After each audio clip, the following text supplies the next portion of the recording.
Hey folks, welcome back. I am kind of half standing in the snow and half not. The birds are happy. They just got some scrambled eggs with some oyster shells in them. Everybody's happy. Everybody's happy. So some of you may remember that I brought in from my garden a jalapeno plant, transplanted in a garden bucket, brought in, put it on the south side of my house, right in a sunny window. And my place is pretty warm throughout the winter, so it's thriving. I just picked 10 jalapenos, different sizes, that were red. They were ready to pick. Those are going to my coworker Maribel, and I've got a few more green ones sitting on and some blossoms. So a lot of folks don't realize that you can bring some of your plants inside, and they, even though they're usually grown as a annual, a lot of them are perennials like peppers. Peppers, if I remember right, if you bring them in the northern climate, do what I did, put it in a sunny window and take care of it, water it, feed it, that it will continue producing peppers for 5 years or more, right? So technically it's a perennial, not an annual, even though most of us grow them as annuals. So, and that's, to my knowledge, that you can do that with any pepper plant. And there's other plants you can do that with too. Bring it in the winter, put it back out in the garden in the warmer months. Keep doing that. So it's awfully nice to be able to grow something inside the house, even in the wintertime. So, and that's awful good way to get ahead on your pepper season too, right?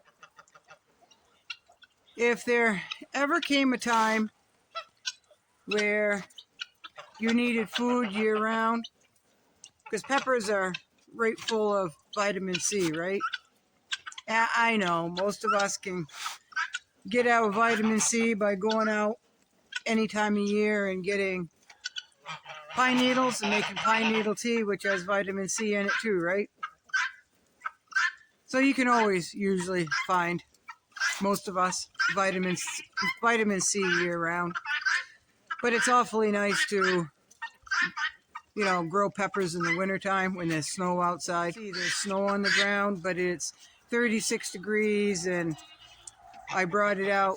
I brought my cooler out, so the pot didn't set directly on the snow. I brought a cooler out, set the bucket on top of the cooler, and 36 degrees for a few minutes isn't going to shock the plant. Now, if it was 20 some odd degrees, I wouldn't dare do that. So anyway, you can bring your pepper plants in, put them in a sunny window, and you can grow peppers year round if you so desire. Right? A lot of people don't know that. Now, what I do is keep trimming mine so it doesn't get big and bushy. I keep it trimmed to a manageable size, which makes it get a little bushier anyway, right? I want to be able to see out my windows, folks, right? So I've got guinea and chicken and ducks and geese and right at my feet. I just gave them some cracked corn. They still want more, even though I just gave them a whole quart. They all got a little bit, right? So birds are needy, folks. But you can tell a male from a female usually on a guinea. In a guinea is they will make that double syllable call. Some people call it putwalk. It's a 2-syllable call. Now, a female guinea fowl will make both a male call and a female call, but the male will only make a male call. And those are the dewlap geese. So I went around, and I believe out of the 5 guinea that I've got left, I believe I've got 2 males, 2 females, and the other one will not let me get close enough to it to see if it's a male or female, but I think it's a male. I can tell by the wattles. Now, the wattles will be bigger on a male guinea, and the females will kind of hang close to the jawbone. That's one way. That and the caul and the hump on the back of just above the tail feathers on the back of the back. The females will kind of bunch up and then go out. A male will just come and be more like a football shape. So I guess that's it. It's a really short video.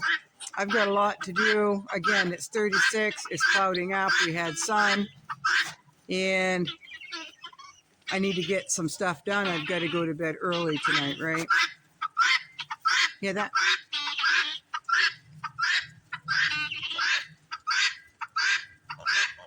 That's a female guinea. A male will not make that call. So that's what a female guinea fowl sounds like. If you're new to guinea fowl and you're having a hard time trying to determine the sex of them, you can listen and see what you've got. So there we go. I'm kind of all over the place today. I've got to grab some more wood. The weather is spectacularly warm. When it was earlier, I was doing all my chores in short sleeve shirt. Right? January. Now we have what we call a January thaw up here, where it gets warmer than it does the rest of the month. But all month has been warm, folks. So the January thaw so far has been 18 days long, right? So I hope you all are well. Thank you for any new subscribers. I really appreciate that. And we'll see you next time. All right.